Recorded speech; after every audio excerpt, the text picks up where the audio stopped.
আমরা এখন চট্টগ্রামের অত্যন্ত একটি সুন্দর পৌরসভা নাজিরহাটে রয়েছি।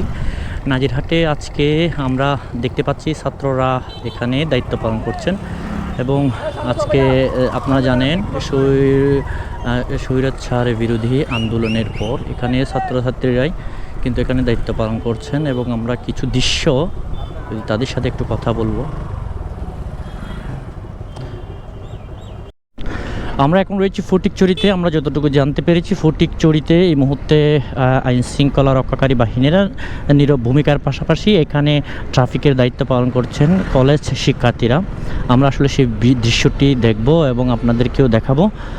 আসলে কি প্রশাসনের পাশাপাশি, প্রশাসন বলতে আপনার যে ইতিমধ্যে আমরা জেনেছি আনসার বাহিনী মোটামুটি দায়িত্ব পালন করবেন।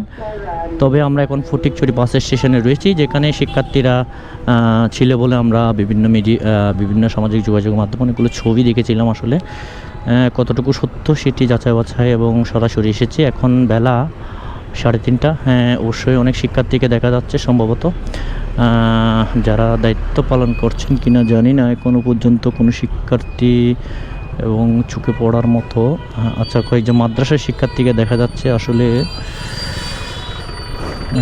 যাই হোক, আমরা ভিতর দিয়ে একটু যাওয়ার চেষ্টা করব। যেখানে দেখতে পাচ্ছেন প্রশাসনিক না, শিক্ষার্থীরা কিন্তু দায়িত্ব পালন করছেন সম্ভবত। আসলে কিনা পালন করছে কিনা আমরা আবার আসবো, দেখব। এবং শিক্ষার্থীদের এই কর্মকাণ্ড যদি হয়, শিক্ষার্থীরা যদি দায়িত্ব পালন করে থাকেন, তাইলে আমি মনে করব এটি অত্যন্ত সুন্দর একটি সিদ্ধান্ত। এবং শিক্ষার্থীরা যে সিদ্ধান্তগুলো নিয়েছেন তার মধ্যে এটি অবশ্যই সকলের কিন্তু এগিয়ে আসা উচিত, যেহেতু এখন প্রশাসনিক কর্মকর্তা বা ট্রাফিক নেই, সেই হিসেবে সকলকে কিন্তু এই বিষয়টা নজরে রেখে কাজ করতে হবে। ইতিমধ্যে আমরা ফটিকছড়ি কলেজের সামনে রয়েছি।